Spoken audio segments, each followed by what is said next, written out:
মক্কার যারা গণক ছিল তারা জিন দিয়ে গণনার কাজ করত। জিনদেরকে উপরে পাঠাতো, ফেরেশতারা কি কনভারসেশন করে এগুলো শুনে আসতো, এগুলো এসে গণকদেরকে বলতো, গণকরা এগুলো বলে বলে মক্কায় বিভিন্ন ধরনের সংশয় তৈরি করতো। কিন্তু যখন কোরআন নাজিল হওয়া শুরু হলো, আকাশের নিরাপত্তা জোরদার করা হলো, এখন আর জিনারা উপরে যেতে পারে না। উপরে গেলে আগুনের গোলা ছোড়া হয় ওদের গায়ে। এবার জিনারা একটা মিটিং বসলো, তারা বলতেছে ঘটনা কি? আগে তো অনেক ফেরেশতাদের কথা শুনে এসে গণকদের বলে দিতে পারতাম, এখন তো এই সুযোগটা নাই। ঘটনা কি? What happen? নিশ্চয়ই পৃথিবীতে এমন নতুন কিছুর আগমন ঘটেছে যেটার প্রভাবে ঊর্ধ্ব জগতের নিরাপত্তা বলয়কে আরো মজবুত করা হয়েছে। কি সেটা খোঁজো। খুঁজতে খুঁজতে খুঁজতে খুঁজতে একদল জিন রাসূল সাল্লাল্লাহু আলাইহি ওয়াসাল্লাম ওকাজের এক বাজারের দিকে যাচ্ছিলেন। ইন দ্য মিন টাইম ফজরের সালাতে তিনি নামাজের ইমামতি করছেন।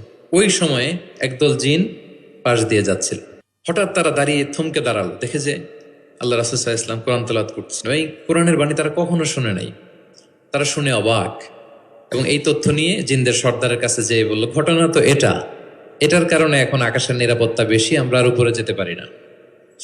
তারা যেয়ে বলল যে আমরা ঈমান এনে ফেলছি ওই নবীর উপর। ইন্না সামি'না কুরআনান আজাবা ইয়াহদি ইলা রুশদি ফাআমান্না বিহি।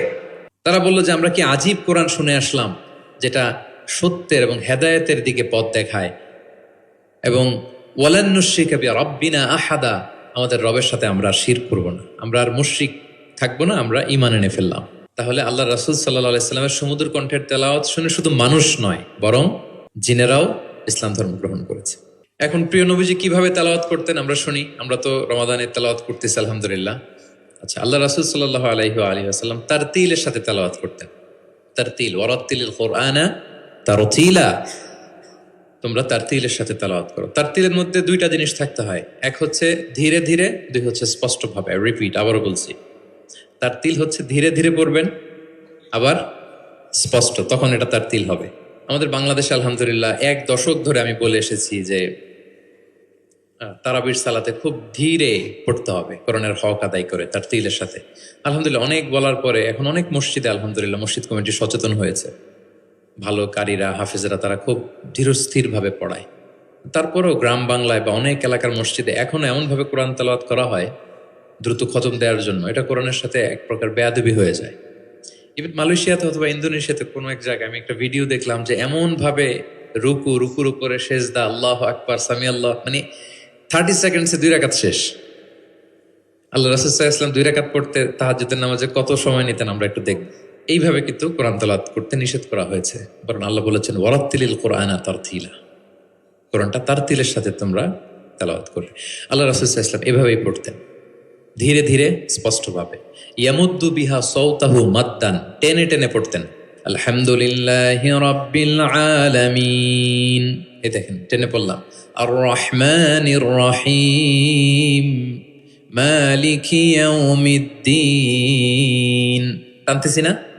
ইয়ামুদ্দু বিহা সাওতাহু মাদ্দান, টেনে টেনে পড়তেন। ইউকাত্তিউ কিরাআতাহু আয়াতান আয়াতান, প্রত্যেক আয়াত শেষে থামতেন, পজ দিতেন। This is called tartil, ওয়ারাত্তিলিল কুরআনা তারতিলা।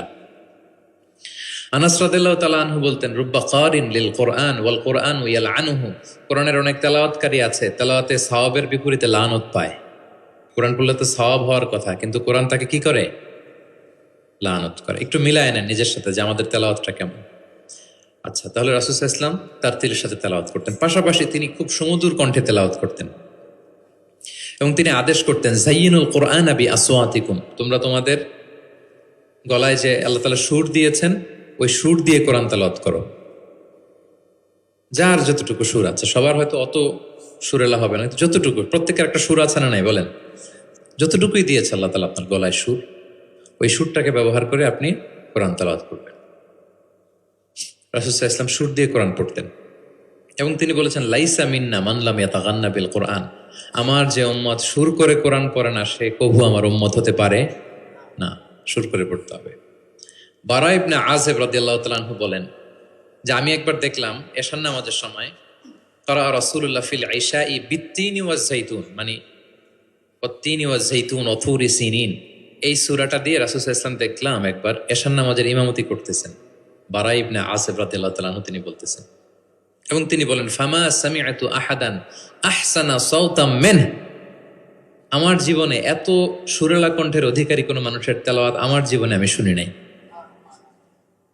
বারা ইবনে আযিব রাদিয়াল্লাহু তাআলা আনহু, রাসূল সাল্লাল্লাহু আলাইহি ওয়াসাল্লামের একজন সাহাবী, তিনি বলেন, এশার নামাজে দেখলাম সূরা আর ৩ দিয়ে তিনি নামাজের ইমামতি করছেন। এত সুমধুর ছিল নবীজির কণ্ঠ, আমি আমার জীবনে এত সুমধুর কণ্ঠের তেলাওয়াত শুনি নাই। না জানি প্রিয় নবীজি কত সুমধুর কণ্ঠে তেলাওয়াত করতেন, আমরা তো শুনতে পারি নাই। এবং রাসূল সাল্লাল্লাহু আলাইহি ইসলামের সুমধুর কণ্ঠের তেলাওয়াত শুনে মানুষ তো মুসলিম হয়েছেই, অনেক জিনও মুসলমান হয়েছে। অনেক জিন, মক্কার যারা গণক ছিল তারা জিন দিয়ে গণনার কাজ করত, জিনদেরকে উপরে পাঠাতো, ফেরেশতারা কি কনভারসেশন করে এগুলো শুনে আসতো, এগুলো এসে গণকদেরকে বলতো, গণকরা এগুলো বলে বলে মক্কায় বিভিন্ন ধরনের সংশয় তৈরি করত। কিন্তু যখন কোরআন নাজিল হওয়া শুরু হলো, আকাশের নিরাপত্তা জোরদার করা হলো, এখন আর জিনেরা উপরে যেতে পারে না, উপরে গেলে আগুনের গোলা ছোড়া হয় ওদের গায়ে। এবার জিনেরা একটা মিটিং বসলো, তারা বলতেছে ঘটনা কি, আগে তো অনেক ফেরেশতাদের কথা শুনে এসে গণকদের বলে দিতে পারতাম, এখন তো এই সুযোগটা নাই, ঘটনা কি, হোয়াট হ্যাপেন? নিশ্চয়ই পৃথিবীতে এমন নতুন কিছুর আগমন ঘটেছে যেটার প্রভাবে ঊর্ধ্ব জগতের নিরাপত্তা বলয়কে আরো মজবুত করা হয়েছে। কি সেটা খোঁজো। খুঁজতে খুঁজতে খুঁজতে খুঁজতে একদল জিন রাসূল সাল্লাল্লাহু আলাইহি ওয়াসাল্লাম ওকাজের এক বাজারের দিকে যাচ্ছিলেন। ইন দ্য মিন টাইম ফজরের সালাতে তিনি নামাজের ইমামতি করছেন। ওই সময়ে একদল জিন পাশ দিয়ে যাচ্ছিল। হঠাৎ তারা দাঁড়িয়ে থমকে দাঁড়ালো, দেখে যে আল্লাহ রাসূল সাল্লাল্লাহু আলাইহি ওয়াসাল্লাম কোরআন তেলাওয়াত করতেছেন। এই কোরআনের বাণী তারা কখনো শুনে নাই, তারা শুনে অবাক। এবং এই তথ্য নিয়ে জিনদের সর্দারের কাছে যেয়ে বলল, ঘটনা তো এটার কারণে এখন আকাশের নিরাপত্তা বেশি, আমরা আর উপরে যেতে পারি না। তারা যেয়ে বলল যে আমরা ঈমান এনে ফেলছি ওই নবীর উপর, ইন্না সামি'না কুরআনান আজাবা ইয়াহদি ইলা রুশদি ফাআমান্না বিহ। তারা বলল যে আমরা কি আজীব কোরআন শুনে আসলাম, যেটা সত্যের এবং হেদায়েতের দিকে পথ দেখায়, এবং ওয়ালান নুশরিকা বিরাব্বিনা আহাদা, আমাদের রবের সাথে আমরা আর শিরক করব না, আমরা আর মুশরিক থাকবো না, আমরা ঈমান এনে ফেললাম। তাহলে আল্লাহ রাসূল সাল্লাল্লাহু আলাইহি সাল্লামের সুমধুর কণ্ঠের তেলাওয়াত শুনে শুধু মানুষ নয়, বরং জিনেরাও ইসলাম ধর্ম গ্রহণ করেছে। আল্লাহ রাসূল সাল্লাল্লাহু আলাইহি ওয়াসাল্লাম তেলাওয়াতের মাঝখানে মাঝে মাঝে খুব কান্না করতেন, বিশেষ করে রাতের নামাজে কান্না ভেজা কণ্ঠে তেলাওয়াত করতেন। আমরা কি করি? অর্থই তো বুঝতে পারতেছি না, কোথায় কাঁদবো আর কোথায় একটু আনন্দ পাবো। দেখবেন যে কাবা ঘরের ইমামরা যখন জান্নাতের আয়াত আসে, একটা ভিন্ন মাকামে পড়ে, যে মাকামের মধ্যে একটা খুশি প্রাণবন্ত একটা ভাব। আবার জাহান্নামের আযাবের আয়াত যখন আসে তখন কান্নার মাকামে পড়ে, এবং এমনভাবে ডুকরে ডুকরে কাঁদে, মুসল্লিরাও কাঁদে।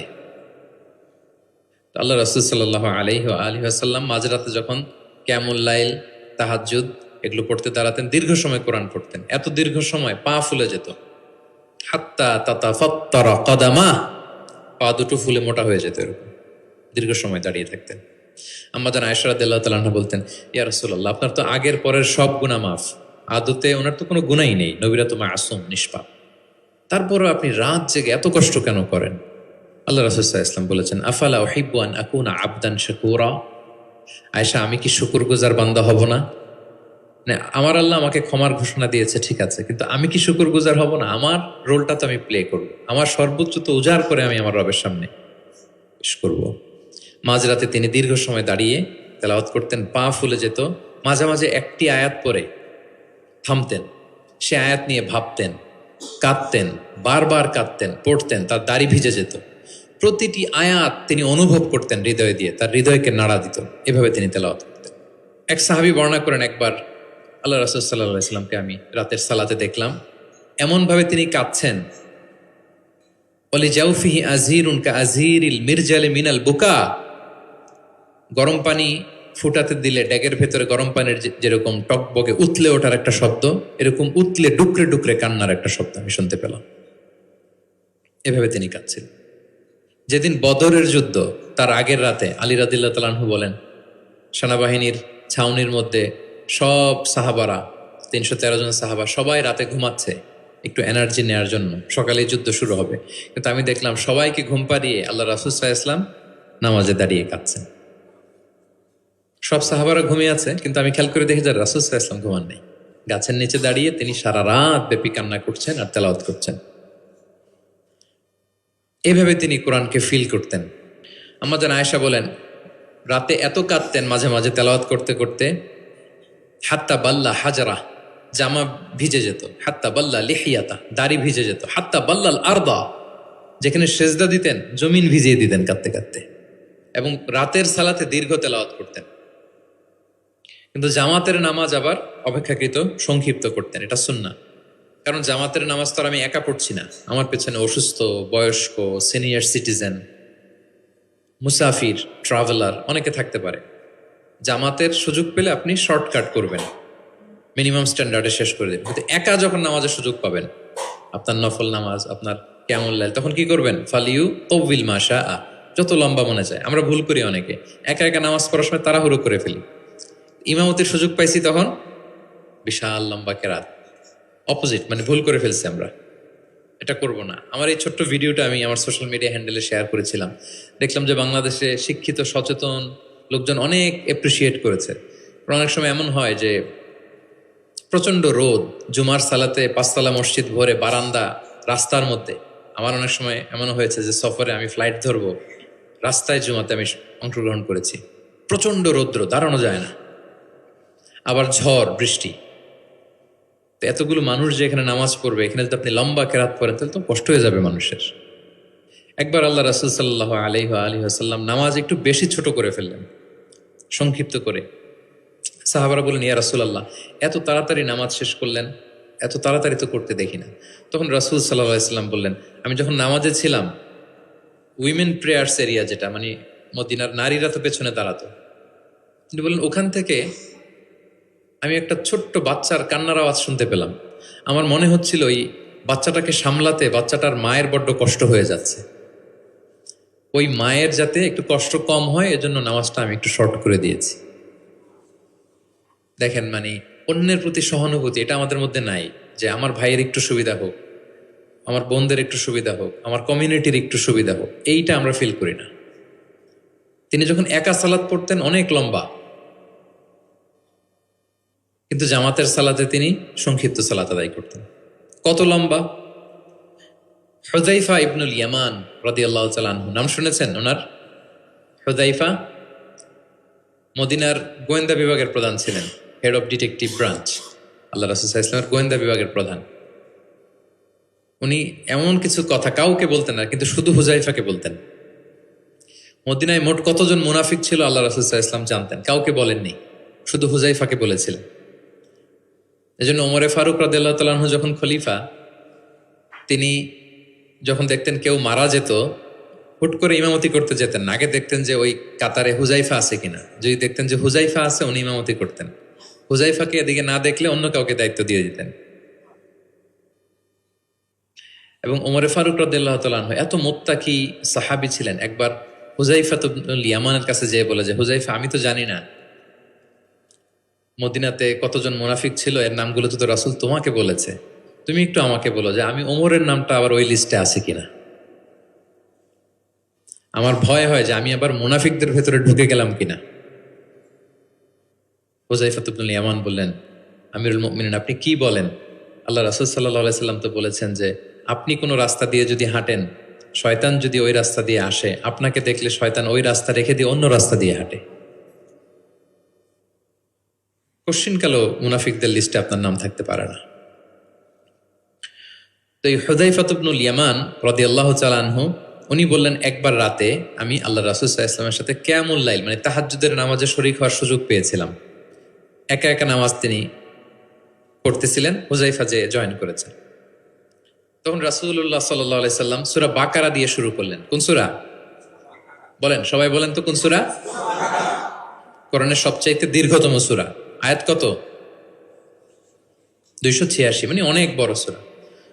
তো উনি শরীক হলেন, শরীক হওয়ার পরে আল্লাহ রাসূল সাল্লাল্লাহু আলাইহি সাল্লাম সূরা বাকারা দিয়ে শুরু করলেন। তো উনি ভাবলেন মনে হয় 100 আয়াত যাওয়ার পরে রাসূল সাল্লাল্লাহু আলাইহি সাল্লাম রুকুতে যাবেন। কত আয়াত যাওয়ার পরে? 100 আয়াত গেল, যায় না রুকুতে। 200 আয়াত গেল, তাও যায় না রুকুতে। 286 আয়াত শেষ, মানে সূরা বাকারাই, তাও রুকুতে যায় না। এরপরে রাসূল সাল্লাল্লাহু আলাইহি ওয়াসাল্লাম সূরা আলে ইমরান শুরু করেছেন, ওইটাও শেষ। এরপর রাসূলুল্লাহ সূরা নিসা শুরু করেছেন। Could you imagine that? আপনি চিন্তা করতে পারেন? তার মানে এক এক রাকাতে উনি 2 থেকে 3 ঘন্টা, মাঝে মাঝে এমন হয়েছে 2 রাকাতে সারা রাত শেষ কভার করে দিয়েছেন। এবং হুজাইফা বলেন, আমার কাছে মনে হলো যতক্ষণ তিনি দাঁড়িয়ে তেলাওয়াত করছিলেন ঠিক ততক্ষণ আবার রুকুতে ছিলেন, যতক্ষণ রুকুতে ছিলেন ঠিক ততক্ষণ আবার সেজদায় লুটিয়েছিলেন। 2 রাকাতে পুরো রাত তিনি শেষ করে দিয়েছেন। তাহলে রাতের সালাতে তিনি দীর্ঘ তেলাওয়াত করতেন। সব সময় তিনি তেলাওয়াত মুখর সময় কাটাতেন, দাঁড়িয়ে, বসে, শুয়ে, হাঁটা অবস্থায়, আরোহী অবস্থায়, সব সময়। অজু থাকা অবস্থায়, অজু না থাকা অবস্থায়। অজু চলে গেলেই রাসূল সাল্লাল্লাহু আলাইহি ওয়াসাল্লাম সাথে সাথে অজু করে ফেলতেন, কিন্তু অজু নেই ওই অবস্থায়ও তিনি কোরআন তেলাওয়াত করেছেন। ইবনুল কাইয়িম আল জাওজিয়া যাদুল মাআদ ফি হাদি খায়রিল ইবাদ, একটা বিখ্যাত সিরাত গ্রন্থে তিনি বলেন, লাম ইয়াকুন ইয়ামনাহু মিন কিরাআতিহি ইল্লাল জানাবা। গোসল ফরজ হয় যেই পরিস্থিতিতে, ওই পরিস্থিতি ছাড়া কোনো কিছু রাসূল সাল্লাল্লাহু আলাইহি ওয়াসাল্লামকে কোরআন তেলাওয়াত থেকে বিরত রাখতে পারতো না। মানে গোসল ফরজ হয় কোন কারণে আপনারা তো জানেন। এরকম পরিস্থিতি হলে তিনি শুধু তেলাওয়াত করতেন। এছাড়া দাঁড়িয়ে, বসে, হাঁটছেন, আরোহণ করেছেন, অজু আছে কিংবা অজু নেই, সবসময় তিনি কোরআন তেলাওয়াত করতেন। মুআবিয়া ইবনে কুররা রাদিয়াল্লাহু তাআলা আনহু বর্ণনা করেন যে আব্দুল্লাহ ইবনে মুগাফফাল তিনি বলেন, একবার আমি রাসূল সাল্লাল্লাহু আলাইহি ওয়াসাল্লামকে দেখলাম যে তিনি উটের উপর চড়ে মক্কা বিজয়ের দিন উট হাঁকাচ্ছেন, উটের উপর বসা। তখন তিনি সূরা ফাতহ তেলাওয়াত করছেন, ইন্না ফাতাহনা লাকা ফাতহাম মুবিনা লিয়াগফিরা লাকাল্লাহু মা তাকদ্দামা মিন যামবিকা ওয়া মা তাআখার। তিনি বলেন যে আমি নিজে 8ম হিজরিতে মক্কা বিজয়ের দিন দেখলাম তিনি উট হাঁকাচ্ছেন আর পড়তেছেন ইন্না ফাতাহনা লাকা ফাতহাম মুবিনা, সূরা ফাতহ তেলাওয়াত করতেছেন। সুবহানাল্লাহ। তার মানে দাঁড়িয়ে, বসে। অনেকে আমাদেরকে প্রশ্ন করে যে হুজুর শুয়ে শুয়ে কোরআন তেলাওয়াত করা যাবে? মানুষের মনে প্রশ্ন থাকে অনেক। তারপর বলে অজু ছাড়া কি কোরআন তেলাওয়াত করা যাবে মুখস্থ? অনেক প্রশ্নের সম্মুখীন হয়েছে আমি এটা। তার মানে আল্লাহ রাসূল সাল্লাল্লাহু আলাইহি ওয়াসাল্লামের জীবনী থেকে তো আপনি বুঝতে পারলেন যে কোনো কিছু আপনারা আটকাইতে পারবে কোরআন তেলাওয়াত থেকে, এক্সেপ্ট আপনার গোসল ফরজ হয়েছে, তখন পড়বেন না, তখন গোসলটা করে তারপরে পড়বেন। নিজ গৃহে তিনি তেলাওয়াত করতেন। আমরা অনেক সময় শুধু মসজিদে গেলেই কোরআনটা খুলে পড়ি, ঘরে আর পড়ি না। না, ঘরে পড়বেন। তিনি বলেছেন লা তাজআলু বুয়ুতাকুম মাকাবিরা, তোমাদের ঘরগুলোকে কবর বানায় রেখো না। কবরের মধ্যে তো কোনো আমল হয় না, মৃত মানুষ শুয়ে থাকে, পড়ে থাকে, আমল নাই, জিকির নাই, তেলাওয়াত নাই। তো ঘরগুলোকে কবর বানিও না। ফাইন্না শাইতানা ইয়ানফিরু মিনাল বাইতিল্লাযী তুকরাউ ফীহি সূরাতুল বাকারা, যে ঘরে সূরা বাকারা তেলাওয়াত করা হয় ওই ঘর থেকে শয়তান দৌড়ে পালায়। অনেক ঘরে শয়তান ডিস্টার্ব করে, শয়তানের জিনের আসর হয়। অনেক অনেক ফ্যামিলিতে আমাদের কাছে আসে জাদু টোনা, বান, ব্ল্যাক ম্যাজিক, কালো জাদুর যে সমস্যা। আপনি সূরা বাকারা পড়বেন, আল্লাহ তাআলা আপনাকে প্রোটেক্টেড রাখবেন। আপনাদের পরিচিতদের মধ্যে থেকে এরকম ঘটনা শুনছেন না যে ব্ল্যাক ম্যাজিকে আক্রান্ত? কোন সূরা পড়বেন? যারা খুব বেশি আক্রান্ত, অল্প সাউন্ডে সূরা বাকারাটা চালিয়ে ঘুমিয়ে পড়বেন, সারা রাত যেন তেলাওয়াত চলে। কোনো ব্ল্যাক ম্যাজিক আপনার ক্ষতি করতে পারবে না ইনশাআল্লাহ। অল্প সাউন্ডে MP3 করে কি করবেন? চালিয়ে রাখবেন। সূরা বাকারাকে খুব গুরুত্বের সাথে পড়তে বলেছেন আল্লাহ রাসূল সাল্লাল্লাহু আলাইহি ওয়াসাল্লাম। তিনি বলেছেন ইকরাউ সূরাতাল বাকারা ফাইন্না আখযাহা বারাকা ওয়া তারকাহা হাসারা ওয়া লা ইস্তাতিউহাল বাতালা। যে এটা পড়বে বরকত পাবে, যে পড়বে না সে আফসোস করবে। আর যে এটা আত্মস্থ করবে, পড়বে, ওয়ালা তাস্তাতিউহাল বাতালা ইয়ানি আস-সাহারা, ম্যাজিশিয়ান। কোন ম্যাজিশিয়ানের ম্যাজিক তার উপর কাজ করবে না, কোন ব্ল্যাক ম্যাজিক তার কাছে কিছুই করতে পারবে না। এজন্য ঘরে ঘরে কোন সূরা? সূরা বাকারা। এই বাকারার মধ্যে একটা স্পেশাল আয়াত আছে, 255 নম্বর আয়াত, যেটাকে বলা হয় আয়াতুল কুরসি। এটা রেগুলার পড়বেন প্রত্যেক ফরজ সালাতের পরে।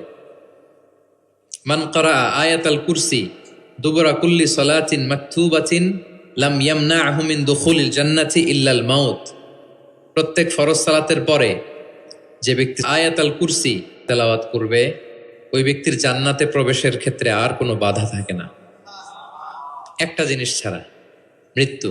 লোকটা মরে না তাই জান্নাতে যায় না, মরলেই জান্নাতি। প্রত্যেক ফরজ সালাতের পরেই আপনারা পড়বেন। যারা পড়েন কন্টিনিউ করবেন, আর যারা পড়েন না মনে রাখবেন, নোটে রাখেন, যেটা আমরা রেগুলার ওয়াজিফা বানাবো। ইট শুড বি রেগুলার ওয়াজিফা। আল্লাহ রাসূল সাল্লাল্লাহু আলাইহি সাল্লাম তিনি বলেছেন যে 7 কেরাতের যেটা দিয়ে সহজ লাগে সেটা দিয়ে তেলাওয়াত করতে পারবো, মানে ফ্লেক্সিবিলিটি আছে। আমরা এটা একটু একাডেমিক আলোচনা হয়ে যায়, তারপরে বলে রাখি, আমরা যেই তেলাওয়াতটা করি বা কোরআন পড়ি এটা রিওয়ায়াত হাফসান আসিমের তেলাওয়াত করি আর কি। এছাড়াও আরো অনেকগুলো 7টা কেরাত আছে, এগুলো যারা এলমুল কেরাতে যারা মাহের তারা জানে, তো সেগুলো দিয়েও আপনি তেলাওয়াত করতে পারবেন, ফ্লেক্সিবিলিটি আছে। হ্যাঁ, এটার পরে আরেকটা বিখ্যাত কেরাত আছে ওয়ার্শের কেরাত, রেওয়ায়ত ওয়ার্শান নাফিয়া, এরকম কুম্বুলের কেরাত আছে, এরকম অনেকগুলো কেরাত আছে। এই কেরাত আপনি পড়তে পারবেন। যেমন আরো সহজ করে বলি, আমরা যেমনি পড়ি ওয়াদ্দোহা ওয়াল্লাইলি ইযা সাজা, আরেকটা মোতাওয়াতির সনদের এরকম কেরাত আছে, তারা পড়ে ওয়াদ্দোহে। আমরা পড়ি কি ওয়াদ্দোহা, ওই কেরাতে কি পড়ে ওয়াদ্দোহে। আমরা পড়ি ওয়াল্লাইলি ইযা সাজা, ওরা পড়ে ওয়াল্লাইলি ইযা সাজে। আমরা পড়ি ইহদিনাস সিরাতাল মুস্তাকিম, তারা বলে ইহদিনাজ সিরাতাল মুস্তাকিম। আমরা পড়ি মালিকি ইয়াউমিদ্দিন, এরা পড়ে মালিকি ইয়াউমিদ্দিন। এরকম কিছু পার্থক্য আছে। তো ওই কেরাতগুলোও সহিহ মুতাওয়াত্তির সনদে আসছে। আল্লাহ রাসূল সাল্লাল্লাহু আলাইহি ওয়াসাল্লাম বলেন 7 কেরাতের যেটা দিয়ে সহজ লাগে তোমরা পড়ো। যেমন বাংলা ভাষা একটার মধ্যে আঞ্চলিকতা আছে না, নোয়াখালীর এরাও বাংলা বলে কিন্তু একটু ভিন্ন, সিলেটের ভাইরা একটু ভিন্ন, চট্টগ্রামের এরা বাংলাইতে বলে নাকি, চট্টগ্রামের লোকেরা কোন ভাষায় কথা বলে, ফার্সিতে, বাংলা, কিন্তু আপনি হয়তো বুঝবেন না, এমন এমন শব্দ আপনি বুঝবেন না, কিন্তু তারা প্রত্যেকেই বাংলা বলে। তো একই আরবির মধ্যেও অনেক আঞ্চলিকতা আছে। এই 7টা আঞ্চলিকতায় কোরআন নাজিল হয়েছে। রাসূল সাল্লাল্লাহু আলাইহি ওয়াসাল্লাম বলেন যেটা সহজ লাগে পড়ো। তো একবার হিশাম বিন হাকিম বিন হিজাম উনি একবার সূরা ফুরকান পড়তেছেন এমন একটা কেরাতে, যেই কেরাত ওমর রাদিয়াল্লাহু তাআলা আনহু শোনেন নাই। উনি তো আবার খুব রাগী ছিলেন, ইসলামের কোনো রুল ভায়োলেট হয়েছে দেখলে তাৎক্ষণিক অ্যাকশন নিতেন, ডাইরেক্ট অ্যাকশন নিতেন। তো উনি ভাবছে যে কোরআনকে বোধহয় সে বিকৃত করে পড়ছে, এই কেরাতটা ওনার আবার জানা ছিল না। উনি ধরে চাদর ধরে টেনে হিচড়ে রাসূল সাল্লাল্লাহু আলাইহি ওয়াসাল্লামের কাছে নিয়ে আসছে, বলছে ইয়া রাসূলুল্লাহ দেখেন কিভাবে কোরআনকে বিকৃত করে। আল্লাহ রাসূল সাল্লাল্লাহু আলাইহি ওয়াসাল্লাম বললেন ওমর শান্ত হও, আগে তাকে ছাড়ো। ওমর রাদিয়াল্লাহু তাআলা ছাড়লেন। রাসূল সাল্লাল্লাহু আলাইহি ওয়াসাল্লাম বললেন আরসিলহু ইকরা, এই ওমর রাখো, ছাড়ো, আচ্ছা পড়ো কিভাবে পড়ছে। তো হিশাম বিন হাকিম বিন হিজাম তেলাওয়াত করে শোনালেন সূরা ফুরকান। রাসূল সাল্লাল্লাহু আলাইহি ওয়াসাল্লাম বললেন হাকাযা উনসিলাত, কোরআন তো এভাবেও নাজিল হয়েছে। আচ্ছা ওমর তুমি কিভাবে জানো? ওমর রাদিয়াল্লাহু তাআলা বললেন ইয়া রাসূল আপনি তো আমাদেরকে এইভাবে শিখিয়েছেন। তখন রাসূল সাল্লাল্লাহু আলাইহি ওয়াসাল্লাম বললেন ওয়া হাকাযা উনসিলাত, এভাবেও নাজিল হয়েছে। উনজিলাল কোরআনু আলা সাবআতি আহরুফ, আরবি ভাষা 7টা ডায়ালেক্টে, 7 ডায়ালেক্টে কোরআন নাজিল হয়েছে। ফাকরাউ মা তায়াসসারা মিন, যেটা দিয়ে সহজ লাগে। ওয়া দোহা পড়লেও হবে, দোহে পড়লেও হবে, হ্যাঁ সবটাই পড়তে পারবে, দোহাও হবে দোহেও হবে। আল্লাহ রাসূল সাল্লাল্লাহু আলাইহি ওয়াসাল্লাম অন্যকে কোরআন তেলাওয়াত শোনাতেন। উবাই ইবনে কাব রাদিয়াল্লাহু তাআলা আনহুকে বললেন ইন্নাল্লাহা আমারানি আন আকরা আলাইকাল কোরআন, হে উবাই আল্লাহ তাআলা আমাকে আদেশ করেছেন আমি নবী যেন তোমার কাছে কোরআন শোনাই। উবাই ইবনে কাব বললেন আল্লাহু সাম্মানি, নবীজি আপনি বলেন কি, আল্লাহ আমার নাম ধরে বলছে? মানে খুশিতে বাকবাকুম, আনন্দে আত্মহারা, শিহরিত, ইয়া রাসূলুল্লাহ আমি উবাইয়ের নামটা ধরে আল্লাহ বলছেন? আল্লাহ রাসূল সাল্লাল্লাহু আলাইহি ওয়াসাল্লাম বললেন নাম, তোমার নাম ধরে বলেছেন। আল্লাহ তাআলা আমাকে বলেছেন আমি যেন সূরা বাইকিনা লাম ইয়াকুনিল্লাযীনা কাফারু, এই সূরাটা যেন আমি তোমার সামনে শোনাই। ফাযারাফাত আইনাহু, তিনি কাঁদতে আরম্ভ করলেন শুনে, কারণ ওনার নাম ধরে যদি আল্লাহ তাআলা বলেন এটা ওনার জন্য কত বড় প্রেস্টিজিয়াস এবং সৌভাগ্যের একটা ব্যাপার। তাহলে অন্যকে কোরআন শোনাতেন। আচ্ছা, আবার আল্লাহ রাসূল সাল্লাল্লাহু আলাইহি ওয়াসাল্লাম মাঝে মাঝে অন্যদের থেকে শুনতেন, অন্যের কণ্ঠে কোরআন শোনারও একটা আনন্দ আছে, কি বলেন? ইবনে মাসউদ রাদিয়াল্লাহু তাআলা আনহুকে একবার বললেন ইকরা, ইবনে মাসউদ একটু কোরআন তেলাওয়াত করো তো। তো তিনি বললেন আকরা ওয়া আলাইকা উনজিল, হে নবী আপনার সামনে দাঁড়িয়ে আমি এত বড় স্পর্ধা আমি তেলাওয়াত করব, আপনার উপর আকাশ থেকে কোরআন নাজিল হয়। আল্লাহ রাসূল সাল্লাল্লাহু আলাইহি ওয়াসাল্লাম বললেন ইন্নী উহিব্বু আন আসমাআহু মিন গায়রি, আমি তোমাদেরকে শোনাতে যেমনি পছন্দ করি তোমাদের থেকে শুনতেও পছন্দ করি। তিনি সূরা নিসা তেলাওয়াত করে শোনালেন। কেন শুনলেন? আব্দুল্লাহ ইবনে মাসউদের থেকে, কারণ আল্লাহ রাসূল সাল্লাল্লাহু আলাইহি সাল্লাম টার্গেট করেছিলেন যে আব্দুল্লাহ ইবনে মাসউদ এই উম্মার কোরআনের টিচার হবে। কি হবে? মানে যার যেদিকে মেধা আল্লাহ রাসূল সাল্লাল্লাহু আলাইহি ওয়াসাল্লাম ওই প্রতিভা ওইদিকে কাজে লাগাতেন। যার যেদিকে মেধা, এই যে বললাম হুযাইফা ইবনুল ইয়ামান গোয়েন্দা বিভাগের প্রধান, কেন জানেন? তার এই দিকে আগ্রহ বেশি। মুআয ইবনে জাবাল উনি মদিনা রাষ্ট্রের সিনিয়র আমলা ছিলেন, প্রশাসনিক কাজ ভালো বুঝতেন। হাসান বিন সাবেত লেখালেখি জানতেন, ওনাকে জাতীয় কবি ঘোষণা দিচ্ছেন যে তুমি ন্যাশনাল পয়েন্ট, যাও কবিতা লিখো। একবার মক্কা থেকে তিনি ফিরতেছেন, নামাজ হবে, এক সাহাবী আজান দিচ্ছেন, তো কিছু মুশরিক ছেলে এখনো মুসলিম হয় নাই, ওরা আজানকে ব্যঙ্গ করতেছে। মুখ ভেঙানো বোঝেন না, মানে যেটা বলে ওইটাই ব্যঙ্গ করে করে বলতেছে। তো দেখেন রাসূল সাল্লাল্লাহু আলাইহি ওয়াসাল্লাম রেগে যাওয়ার কথা ছিল না, আজান দিচ্ছে আমার সাহাবী আর মুশরিক ছেলেগুলো তাকে ব্যঙ্গ করতেছে। উনি রেগে না যেয়ে দেখলেন যে মুশরিক ছেলেগুলোর মধ্যে একটা ছেলের কণ্ঠ তো খুব চমৎকার, ওকে ডাকলেন, ডেকে ওর মাথার চুলের ঝুঁটি বেঁধে ধরলেন, বললেন এই একটু আগে কি বলতেছিলে, জোরে বলতো, মানে আরো জোরে বলো। এবার সে বলতে আরম্ভ করতেছে, কিন্তু আশহাদু আন্না মুহাম্মাদুর রাসূলুল্লাহ এটা আর বলে না, এটা বললে তো শাহাদাত দেয়া মুসলিম হয়ে যায়। রাসূল সাল্লাল্লাহু আলাইহি ওয়াসাল্লাম ধমক দিয়ে বললেন, এই বলো, এটাও বলো। তখন সে এটাও বলছে, মাথার চুলের ঝুঁটি ধরে বলছে। বলার পরে রাসূল সাল্লাল্লাহু আলাইহি ওয়াসাল্লাম তার জন্য দোয়া করলেন, ওই দোয়ার বরকতে সে কালিমা পড়ে মুসলমান হয়ে গেল। এবার আল্লাহ রাসূল সাল্লাল্লাহু আলাইহি ওয়াসাল্লাম বললেন, তোমার কণ্ঠ যেহেতু সুন্দর, তোমাকে আমি মক্কার মসজিদের মুয়াজ্জিন বানাই দিলাম, তুমি যে আজান দিবা। দেখেন কেমন একটা ঘটনাকে কিভাবে টুইস্ট করে অন্যদিকে নিয়ে গেলেন। রেগে যাওয়ার কথা ছিল, কিন্তু দেখলেন যে প্রতিভা আছে তো এর মধ্যে, এত উঁচু গলা, একে মুয়াজ্জিন বানানো যায়। তিনি হয়ে গেলেন বাইতুল্লাহর মুয়াজ্জিন। এবং ওই যে মুশরিক থাকা অবস্থায় ওনার মাথার চুলের ঝুঁটি ধরে রাসূল সাল্লাল্লাহু আলাইহি ওয়াসাল্লাম বলছেন, এই আজান দাও। ওই যে রাসূল সাল্লাল্লাহু আলাইহি ওয়াসাল্লামের বরকতের হাত মাথার চুলে লেগেছিল, উনি মৃত্যুর আগ পর্যন্ত ওই চুলগুলো আর কাটেন নাই কোনোদিন। উনি এদিকে চুল কাটতেন, এদিকে কাটতেন, এদিকে কাটতেন, সামনের চুল কাটতেন না। যখন জিজ্ঞেস করা হতো আপনি এরকম হেয়ার কাট কেন আপনার, বলতেছে আমি মুশরিক অবস্থায় আমার প্রিয় নবীজি আমার মাথার চুলের ঝুঁটি ধরে আমাকে আজানের তালিম দিয়েছিলেন, ওনার বরকতময় হাতের ছোঁয়া আমার এই চুলে লেগেছে, আমি চাই এই চুলগুলো সাথে নিয়ে আমি কবরে যাব। এবং ওই চুলগুলো সাথেই ওনাকে কবর দেয়া হয়েছে। ওই চুলগুলোকে উনি পেঁচিয়ে একটা পাগড়ির মতো করে, বড় হয়ে গেছে তো অনেক, এটা পেঁচিয়ে পাগড়ির মতো করতেন, এরপরে উনি টারবান পড়তেন, পাগড়ি পড়তেন। তাহলে প্রিয় ভাইয়েরা, আব্দুল্লাহ ইবনে মাসউদ রাদিয়াল্লাহু তাআলা আনহুকে রাসূল সাল্লাল্লাহু আলাইহি ওয়াসাল্লাম টার্গেট করেছিলেন যে উনি এই উম্মতের কোরআনের টিচার হবে। কি হবে? এজন্য বলেন পড়ো তো ইবনে মাসউদ, তিনি পড়ে শোনালেন। এবং তিনি বলেছেন, মান আহাব্বা আন ইয়াকরা আল কোরআনা গাদ্দান কামা উনজিল ফালইয়াকরাহু আলা কিরাআতি ইবনে উম্মি আবদ। জিবরিল যেভাবে কোরআন নাজিল করেছে হুবহু এইভাবে কোরআন যে শিখতে চায়, সেজন্য ইবনে মাসউদের কাছে কোরআন শেখে। সাহাবারা ইবনে মাসউদ রাদিয়াল্লাহু তাআলা আনহুর কাছে এভাবে কোরআন শিখতেন। তাহলে দেখেন, কোরআন অন্যকে শোনাতেন, অন্যদের থেকে শুনতেন, এবং কোরআন যারা শিখে এবং শেখায় তাদেরকে তিনি শ্রেষ্ঠ বলে ঘোষণা দিয়েছেন, খায়রুকুম মান তাআল্লামাল কুরআনা ওয়া আল্লামা। যে কোরআন শেখে এবং শেখায় সে তোমাদের মাঝে শ্রেষ্ঠ। আপনি যদি শিখেন, লজ্জার কিছু নাই যে বয়স আমার 40 হয়ে গেছে, 50 হয়ে গেছে, আমি তো পারি না। না, এটা আপনার জন্য সৌভাগ্যের, it's a blessing, you are lucky, it's an honour. আল্লাহ যে সুযোগ দিয়েছেন আপনি শিখবেন, কোরআন শোনাবেন। আপনি যদি শোনান আপনি শ্রেষ্ঠ, যিনি আপনাকে শোনায় সেও শ্রেষ্ঠ। মানে এমন এক মেকানিজম, কোরআন শিখলেও সে শ্রেষ্ঠ, আবার যে শেখায় সেও শ্রেষ্ঠ। আমরা এই অ্যাক্টিভিটিজের সাথে যেন জড়িত থাকি। এবং কারো সুন্দর কণ্ঠ দেখলে আল্লাহ রাসূল সাল্লাল্লাহু আলাইহি ওয়াসাল্লাম প্রশংসা করতেন। আবু মুসা আল-আশআরী রাদিয়াল্লাহু তাআলা আনহু একবার মসজিদে নববীতে তেলাওয়াত করতেছিলেন, আল্লাহ রাসূল সাল্লাল্লাহু আলাইহি ওয়াসাল্লাম পাশ দিয়ে যাচ্ছেন। আরেক বর্ণনা আছে ওনার ঘরে তেলাওয়াত করতেছিলেন, উনি রাতে ওনার বাসার পাশ দিয়ে যাচ্ছেন। হঠাৎ কান লাগিয়ে শুনলেন এত সুন্দর গলা, তিনি বুঝতে পারলেন এটা আমার আবু মুসা আল-আশআরীর কণ্ঠ। তো সকালবেলা ফজরের পরে আবু মুসাকে ডেকে বললেন, আবু মুসা, লাকাদ উতিতা মিজমারান মিন মাযহামিরি আলি দাউদ। দাউদ নবীর গলায় আল্লাহ যে সুরের ঝংকার দিয়েছেন, এই উম্মতের মধ্যে তোমার গলায় আল্লাহ সে সুরের লহরী ঢেলে দিয়েছেন। তাও মুসা বলে, ইয়া রাসূলুল্লাহ, আমি তো কখনো আপনার সামনে তেলাওয়াত করিনি, আপনি কি করে বুঝলেন? তো রাসূল সাল্লাল্লাহু আলাইহি ওয়াসাল্লাম বললেন, গত রাতে তোমার ঘরের পাশ দিয়ে যাচ্ছি, তোমার তেলাওয়াত শুনে আমি থমকে দাঁড়িয়েছি, যতক্ষণ পড়েছো আমি শুনেছি। আবু মুসা আল-আশআরী তো অবাক হলেন, বলেন, ইয়া রাসূলুল্লাহ, আপনি দাঁড়িয়ে আমার তেলাওয়াত শুনেছেন, এটা যদি জানতাম আমি যে আরো কত সুর করে পড়তাম, আমি যে আরো কত সুর দিয়ে পড়তাম, ফজর পর্যন্ত পড়তাম।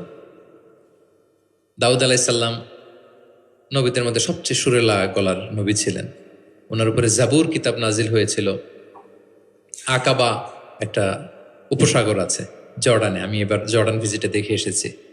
আকাবা উপসাগরের তীরে বসে তিনি যখন জাবুর তেলাওয়াত করতেন, আকাবা উপসাগরের মাছগুলো সব চলে আসতো তেলাওয়াত শুনতে, এত সুর ছিল ওনার গলায়। তো নবী আলাইহিস সালাম বলেন যে দাউদ নবীর গলায় যে সুর দিছে, আমার সাহাবীদের মধ্যে আল্লাহ তোমার গলায় সেই সুর ঢুকাই দিছে। সুবহানাল্লাহ। তো নবী যদি প্রশংসা করে একজন সাহাবীর তেলাওয়াতের, ওনার কেমন লাগবে বলেন তো? হ্যাঁ, ভালো লাগবে। তিনি তেলাওয়াতের প্রশংসা করতেন এভাবে। তিনি রমাদানে সবচেয়ে বেশি তেলাওয়াত করতেন, যে সময়টা আমরা কাটাচ্ছি। আমরা কোন মাস কাটাচ্ছি এখন? সাইয়্যিদুশ শুহুর, 12 মাসের মধ্যে শ্রেষ্ঠতম মাস। এই মাসে সবচেয়ে তেলাওয়াত করতেন।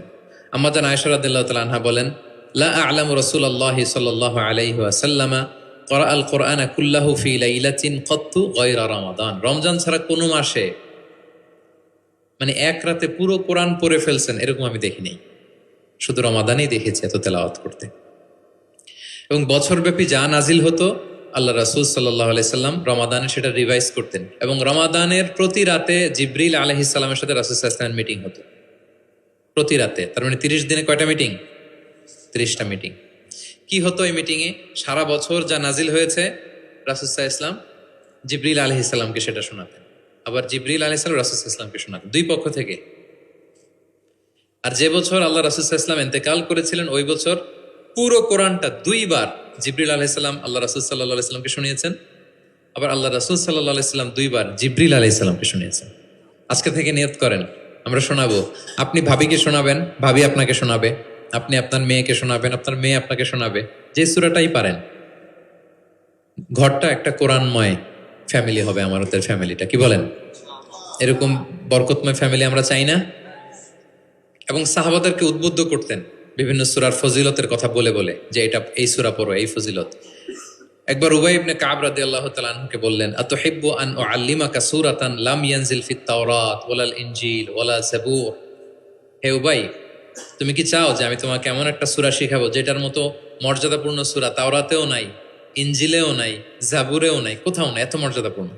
তিনি বললেন, বালা ইয়া রাসূল, অবশ্যই শিখাবেন। তখন আল্লাহ রাসূল সাল্লাল্লাহু আলাইহি ওয়াসাল্লাম বলেন, সেই সূরাটা তুমি নিজেই জানো। সেটা কি? সেটা হচ্ছে কাইফা তাকরাউ ফিস সালাত। তুমি নামাজে কোন সূরা পড়ো, মানে কোন সূরা ছাড়া নামাজ হয় না বলেন তো? সূরা ফাতিহা। আল্লাহ রাসূল সাল্লাল্লাহু আলাইহি ওয়াসাল্লাম বললেন, এই সূরা ফাতিহা এটা যেন তেন কোনো সূরা নয়, এর মতো মর্যাদাপূর্ণ সূরা তাওরাত, জাবুর, ইনজিল কোথাও আসেনি। ইন্নাহা লাহিয়া সাবউল মাসানি ওয়াল কুরআনুল আযীম। এটা নিত্য পাঠনীয় সপ্ত বাক্য। সূরা ফাতিহায় মোট কয়টা বাক্য? 7টা। সবাই বলেন কয়টা? এটাকে বলে সাবউল মাসানি, মানে সব সময় পড়া হয় এমন 7টা বাক্য। ওয়ালাকাদ আতাইনাকা সাবআম মিনাল মাসানি ওয়াল কুরআনুল আযীম। এটা সব সময় পড়তে হয়। আবু হুরায়রা রাদিয়াল্লাহু তাআলা আনহু বলেন যে আল্লাহ রাসূল সাল্লাল্লাহু আলাইহি ওয়াসাল্লাম একবার আমাদেরকে উৎসাহ দিয়ে বললেন যে একটা সূরা আছে, এই সূরার 30টা আয়াত। এই সূরা যদি কেউ তেলাওয়াত করে, এই সূরা কিয়ামতের দিন এই তেলাওয়াতকারীর পক্ষে আল্লাহর কাছে সুপারিশ করবে, এমনকি তর্ক করবে যতক্ষণ না আল্লাহ তাআলা তেলাওয়াতকারীকে জান্নাতি হিসেবে ঘোষণা না দেয়। বলেন তো কোন সূরা এটা? সূরা মুলক। অনেক মানুষ, আলহামদুলিল্লাহ শতাধিক মানুষ দেশে বিদেশে এয়ারপোর্টে আমাকে দেখা হইলেই বলে যে শেখ, আপনার সূরা মুলকের তাফসীর শুনে আমি সূরা মুলক মুখস্থ করেছি। আলহামদুলিল্লাহ, আমার সৌভাগ্য। অনেকে বলে যে সাইয়্যিদুল ইস্তিগফার আপনার আলোচনা থেকে শুনে মুখস্থ করেছি। তারপর অনেকে বলেছে যে আস্তাগফিরুল্লাহর আমলটা আপনার আলোচনা থেকে শুনে আমরা অভ্যস্ত হয়েছি। আলহামদুলিল্লাহ, এটা অভ্যাস করবেন। সূরা মুলক তেলাওয়াত করবেন। কয় আয়াত সূরা মুলকে? এক মাসে কয় দিন? প্রতিদিন যদি একটা আয়াত মুখস্থ করেন 30 দিনে সূরা মুলক হয়ে যাবে না? কঠিন? বেশি কঠিন? করবেন। এভাবে ফজিলতের কথা বলে আল্লাহ রাসূল সাল্লাল্লাহু আলাইহি ওয়াসাল্লাম সাহাবাদেরকে উদ্বুদ্ধ করতেন। গত বছর আমার একটা বই এসেছে কোরআনের উপর এক নজরে কোরআন, নাম শুনেছেন না আপনারা? সবগুলো সূরার ফজিলত আমরা ওখানে নিয়ে এসেছি। 114 সূরার ফজিলতকে আপনি পাবেন, এবং পড়লে আপনার আরো বেশি মন চাইবে সূরাটার তাফসীর জানতে, অর্থ জানতে, মুখস্থ করতে। এই সূরার ফজিলত কি, সূরার মূল আলোচনা কি, এই সূরা নাজিলের প্রেক্ষাপট কি, এর মধ্যে লেসন কি, মেজর থিম কি, আমি যেভাবে তাফসীর করে আপনাদেরকে শোনাই ওইভাবেই সহজ করে করে প্রত্যেকটা সূরা 5 থেকে 6 পৃষ্ঠায় কভার, যত বড় সূরা হোক একেবারে সামারি নিয়ে এসেছি। যাদের সংগ্রহে আছে এই রমাদানে পড়বেন, খুব সহজ মনে হবে। যে সূরাটার অনুবাদ করতে মনে চায়, আগে এক নজরে কোরআন থেকে একবার রিভাইজ দিয়ে নেবেন, অনুবাদটা সহজ মনে হবে। যে সূরাটার তাফসির জানতে মনে চায় আগে এক নজরে কোরআন থেকে একবার পড়ে নেবেন, একেবারে ক্রিস্টাল ক্লিয়ার, সহজ হয়ে যাবে। দাজ্জালের ফিতনা থেকে বাঁচতে আল্লাহ রাসূল সাল্লাল্লাহু আলাইহি সাল্লাম সূরা কাহাফের প্রথম 10 আয়াত মুখস্থ করতে বলেছেন। আল্লাহ রাসূল সাল্লাল্লাহু আলাইহি সাল্লাম ইরশাদ করেন, মান হাফিদা 10 আয়াতিন মিন আউয়ালি সূরাতিল কাহফি উসিমা মিন ফিতনাতিদ দাজ্জাল। যে সূরা কাহাফের প্রথম 10 আয়াত মুখস্থ করবে সে দাজ্জালের ফিতনা থেকে মুক্ত থাকবে ইনশাআল্লাহ। মুখস্থ করবেন সূরা কাহাফের প্রথম কয় আয়াত? 10 আয়াত। আল্লাহ রাসূল সাল্লাল্লাহু আলাইহি সাল্লাম কোরআনের ব্যাখ্যা করতেন, নিজেই কোরআনের ব্যাখ্যা করতেন, কারণ তার উপরই তো কোরআন নাজিল হয়েছে, তিনিই সবচেয়ে বড় মুফাসসির। আল্লাহ রাসূল সাল্লাল্লাহু আলাইহি সাল্লামের চেয়ে বেশি কোরআনের ব্যাখ্যা আর কি কেউ জানে? ব্যাখ্যা করতেন। একবার তিনি আল্লাযীনা আমানু ওয়ালাম ইয়ালবিসু ঈমানাহুম বিযুলমিন উলাইকা লাহুমুল আমনু ওয়া হুম মুহতাদুন। আর ঈমানের সাথে জুলুমকে মেশায়নি, তাদের জন্য আছে নিরাপত্তা এবং হেদায়েত। সাহাবারা অবাক হলেন যে ইয়া রাসূলুল্লাহ, আমাদের মধ্যে এরকম কে আছে যে ঈমানের সাথে জুলুম মিশায় নাই, মানে ঈমান আনার পরে কোনো পাপ করি নাই, কম বেশি পাপ তো আমাদের হয়েছে, জুলুম তো হয়েছে, তাহলে আমরা কি নিরাপত্তা হেদায়েত পাবো না? তো রাসূল সাল্লাল্লাহু আলাইহি ওয়াসাল্লাম বললেন যে এই জুলুম দ্বারা ওই জুলুম উদ্দেশ্য না, এই জুলুম দ্বারা উদ্দেশ্য হচ্ছে শিরক। এই জুলুম দ্বারা উদ্দেশ্য কি? এই যে ব্যাখ্যা করে দিচ্ছেন, সাহাবীদের ভুল ধারণা ভাঙায় দিচ্ছেন। তিনি বলতেছেন, তোমরা কি লোকমান আলাইহিস সালামের ওই নসিহত পড়ো নাই যে লা তুশরিক বিল্লাহ ইন্না শিরকা লা যুলমুন আযীম? ওনার ছেলেকে বলতেছেন যে বাবা শিরক করো না, শিরিক সবচেয়ে বড় জুলুম। শিরিক সবচেয়ে বড় কি? কারণ এই জুলুমটা মানুষ কার উপর করে? আল্লাহর উপর করে। তাহলে জুলুম মানে হচ্ছে এই আয়াতের মধ্যে শিরক। তাহলে স্বয়ং রাসূলুল্লাহ সাল্লাল্লাহু আলাইহি ওয়াসাল্লাম নিজে ব্যাখ্যা করে দিয়েছেন, সাহাবারা ওনারা ক্লিয়ার হয়ে গেলেন। কোরআনে যারা অধিক পারদর্শী তাদেরকে রাসূল সাল্লাল্লাহু আলাইহি ওয়াসাল্লাম প্রায়োরিটি দিতেন। কি দিতেন? প্রায়োরিটি। আল্লাহ রাসূল সাল্লাল্লাহু আলাইহি ওয়াসাল্লাম বলেছেন, ইয়া উম্মুল কওমা আকরাউহুম লিকিতাবিল্লাহ। একসাথে ধরেন যে অনেকে হয়েছেন, তো ইমামতি করবে কে? আমরা 5 ভাই একসাথে হইছি, নামাজের সময় হয়েছে, ইমামতি কে করবে? হ্যাঁ, যে কোরআন ভালো জানে। আকরাউহুম লিকিতাবিল্লাহ, আল্লাহর কিতাব যে বেশি জানে, বেশি ব্যাখ্যা জানে, বেশি মুখস্থ সে। আচ্ছা, ওয়া ইন কানাত কিরাআতুহুম সাওয়া, যদি তাদের সবার কেরাত সমান হয় তখন রাসূল সাল্লাল্লাহু আলাইহি ওয়াসাল্লাম বলেন ফাইয়া উম্মুহুম আকদামুহুম হিজরাতান, তাহলে যে আগে হিজরত করছে সে, মানে তখন আগে হিজরত, যে আগে হিজরত করেছে তাদের মর্যাদা বেশি ছিল। ফা ইন কানু ফিল হিজরাতি সাওয়া, হিজরতেও যদি সমান হয়, ধরেন যে 5 জন একসাথে হিজরত করছিল, এই 5 জন মিলে এখন নামাজ পড়বে, তো এখন কে? আল্লাহ রাসূল সাল্লাল্লাহু আলাইহি ওয়াসাল্লাম বললেন ফাইয়া উম্মুহুম আকবারুহুম সিন্নান, যার বয়স বেশি সে, যে সিনিয়র সে ইমামতি করবে। তাহলে সবচেয়ে বেশি অগ্রাধিকার কাকে দিলেন? যে কোরআন বেশি জানে। এবং তিনি দোয়া করতেন, আল্লাহ কোরআনকে আমার হৃদয়ের বসন্ত বানিয়ে দেন, আল্লাহ আমার অন্তরের জ্যোতি বানিয়ে দেন, আল্লাহ আমার কষ্ট দূরের কারণ বানিয়ে দেন। এই দোয়াটা মালয়েশিয়াতে তো কুনুতের মধ্যে সবসময় পরে দেখি আমরা, আল্লাহুম্মা জাআলিল কোরআন আল আযীমা রাবিআ কুলুবিনা ওয়া নূরা সুদুরিনা ওয়া জালাআ আহজানিনা ওয়া যাহাবা হুমুমিনা ওয়া গুমুমিনা। শুনছেন না আপনারা?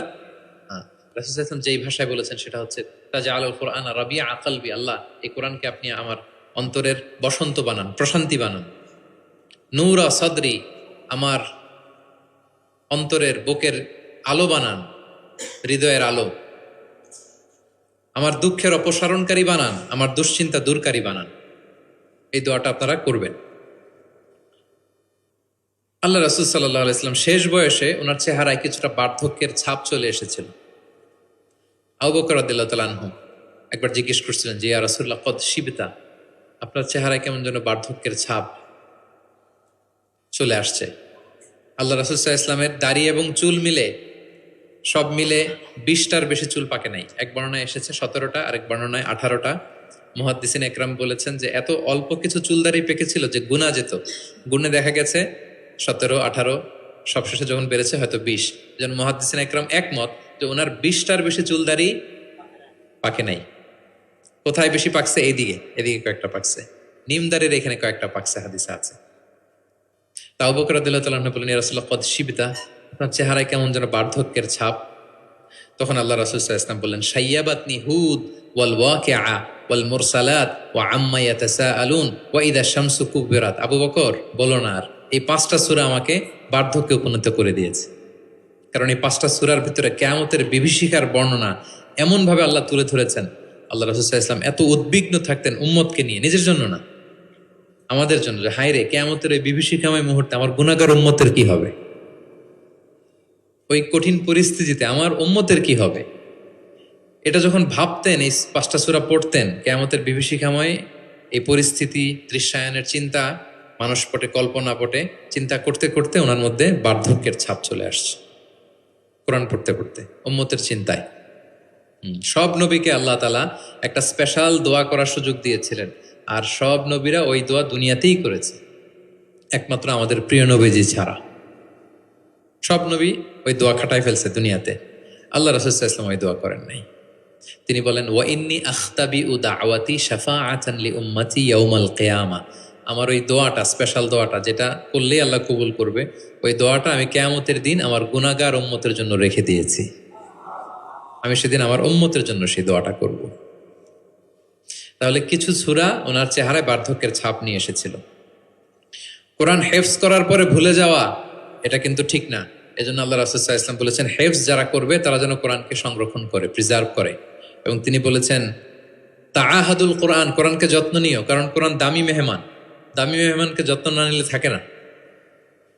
হেফজ করছে, যত্ন নেয় নাই, পড়ে নাই, রিভাইজ দেয় না, এখন আর রিডিংও পড়তে পারে না।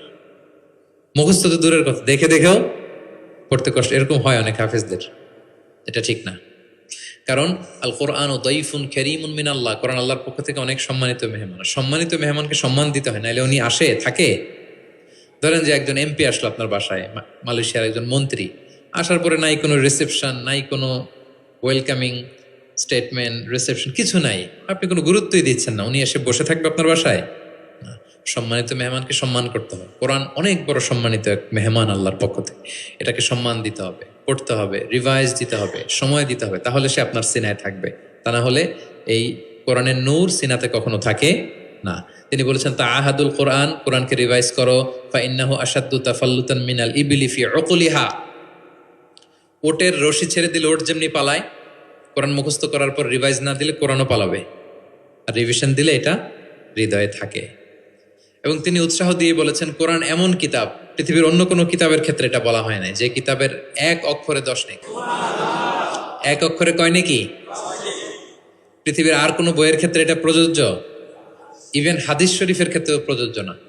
হাদিসের এক অক্ষর পড়লে 10 নেকি, এটা বলে নাই আল্লাহ রাসূল সাল্লাল্লাহু আলাইহি ওয়াসাল্লাম, শুধু কোরআন। শুধু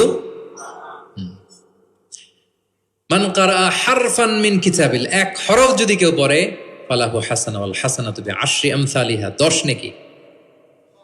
লা আকুলু আলিফ লাম মিম হারফুন, আল্লাহ রাসূল বলেন সূরা বাকারার শুরুতে যা আছে আলিফ লাম মিম, মনে করেন তিনটা মিললা এক অক্ষর না, বাল আলিফুন হারফুন, আলিফ একটা হরফ, লামুন হারফুন, লাম একটা হরফ, মিমুন হারফুন, মিম এক হরফ। তাহলে আলিফ লাম মিম বললে কয় সওয়াব?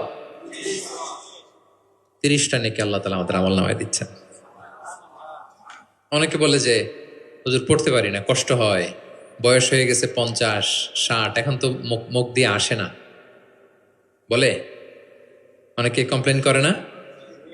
রাসূল সাল্লাল্লাহু আলাইহি ওয়াসাল্লাম তাদেরকে সুসংবাদ দিয়েছেন, বলেছেন যাদের বয়স হয়ে গেছে, ওয়াল্লাযী ইয়াকরাউল কোরআন ওয়া ইয়াতাতাউ ফি, পড়তে গেলে জিহ্বায় আটকায়া যায়, এটাকে আরবিতে বললে ইয়াতাতাউ, মানে গিরা লেগে গেছে, জিহ্বায় আটকে যায়।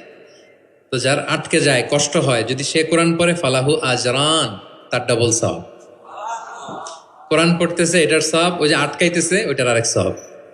কষ্ট হচ্ছে যে, শাকুন আলাইহি লাহু আজরান, তার ডাবল সওয়াব। এবার বলেন, কষ্ট হইলে কি পড়া বন্ধ করে ফেলবেন? তো কি করবেন? আরো চেষ্টা করবো, আরো পড়বো, কারণ প্রতিনিয়ত আল্লাহ তাআলা আমার আমলনামা ভারী করছেন।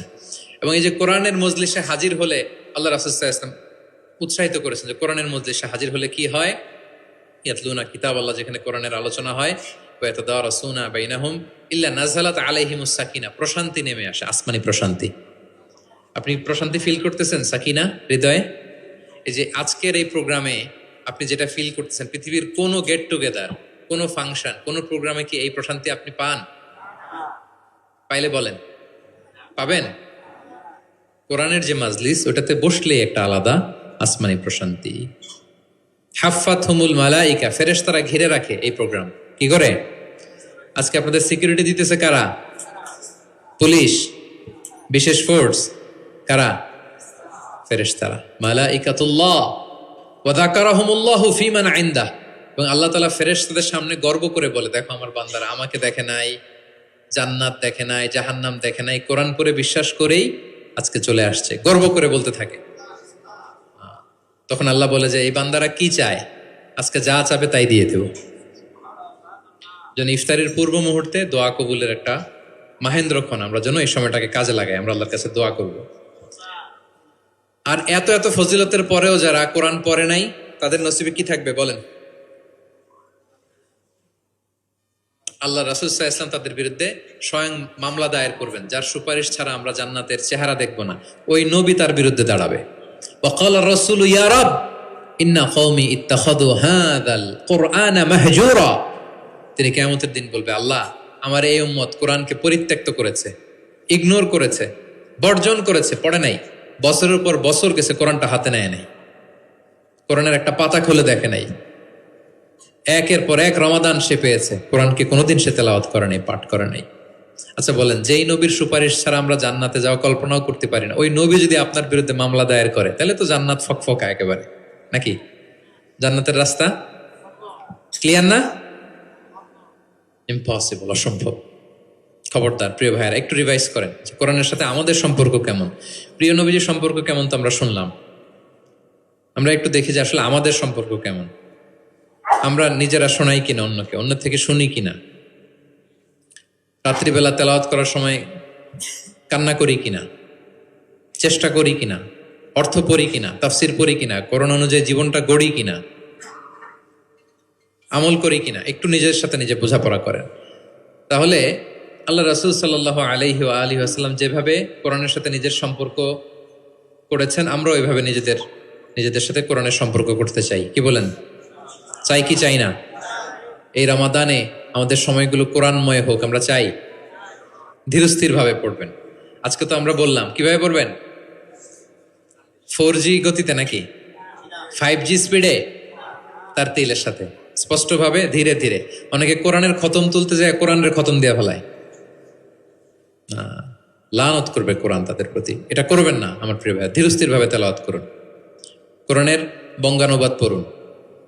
এক নজরে কোরআন, এটা আমরা তৈরিই করেছি, এরকম বই বাংলা ভাষায় হয় নাই। বাংলায় মাশাআল্লাহ অনেক অনুবাদ হয়েছে আলহামদুলিল্লাহ, অনেক বাংলায় তাফসির হয়েছে আলহামদুলিল্লাহ, কিন্তু কোরআনের সার নির্যাস আসে নাই। ইংরেজিতে আমি পেয়েছি, আরবিতে কিছু বই পেয়েছি, কিন্তু বাংলায় হয় নাই। অনেক সাধনার ফসল এটা, হাতে নিলে বুঝতে পারবেন যে কি শ্রম দেয়া হয়েছে এটাতে, সহজ করে আপনাকে বুঝায় দেওয়া হবে, সেটা পড়বেন। এবং যে সূরাগুলোকে আল্লাহ রাসূল সাল্লাল্লাহু আলাইহি ওয়াসাল্লাম বিশেষভাবে তেলাওয়াত করতে বলেছেন, তেলাওয়াত করবেন। সূরা কাহাফ জুমাবারে তেলাওয়াত করবেন, করেন তো? কোন সূরা? সূরা কাহাফ। ফজরের পরে সূরা ইয়াসিন, ফজরের পরে মাগরিবের পরে ওয়াকিয়া পড়বেন, মাগরিবের পরে এশার পরে সূরা মুলক, এশার পরে রাতে ঘুমোতে যাওয়ার আগে সূরা বাকারার শেষ 2 আয়াত, আমানা রাসূল, করেন। মান ক্বারাআ আয়াতাইন মিন আখিরি সূরাতিল বাকারাতি ফি লাইলাতিন কাফাতা। আল্লাহ নবী বলেন, যে ব্যক্তি রাতে ঘুমোতে যাওয়ার আগে সূরা বাকারার শেষ 2 আয়াত পরে ঘুমাতে যায়, ওই রাতের সেফটি, সিকিউরিটি, প্রোটেকশনের জন্য এই আয়াত 2টাই যথেষ্ট হয়ে যায়। সূরা বাকারার শেষ 2 আয়াত পড়বেন। 3 কুল পড়বেন, 3 কুল, কুল আস-সালাসা, 3 কুল, কুল হুয়াল্লাহু আহাদ, কুল আউযু বিরাব্বিল ফালাক, কুল আউযু বিরাব্বিন নাস। 3 কুল পড়বেন ফজরের পরে, মাগরিবের পরে, বিছানায় ঘুমোতে যাওয়ার আগে। আল্লাহ রাসূল সাল্লাল্লাহু আলাইহি ওয়াসাল্লাম এগুলো পরে হাতে ফু দিতেন, লম্বা একটা ফু দিয়ে সারা শরীরে এরকম মেসেজ করতেন, মাস্তাতা, যতটুকু সম্ভব হয়। তাহলে এটা special protection from your Lord. হ্যাঁ, শয়তানের বিপরীতে, ব্ল্যাক ম্যাজিক, জাদু টোনা বানের বিপরীতে প্রোটেকশন নিলেন কার কাছ থেকে? এই ওজিফাগুলো পালন করবেন। যদি করেন, আপনার জীবন প্রশান্তিময় হবে, আপনার জীবনের সব হতাশা দূর হবে, ডিপ্রেশন দূর হবে, হ্যাঁ, আসমানি প্রশান্তি নেমে আসবে ইনশাআল্লাহ। আল্লাহ তাআলা আমাদের সবাইকে কথাগুলো বোঝার ও আমল করার তৌফিক দান করুক। আমরা পড়ি আমিন।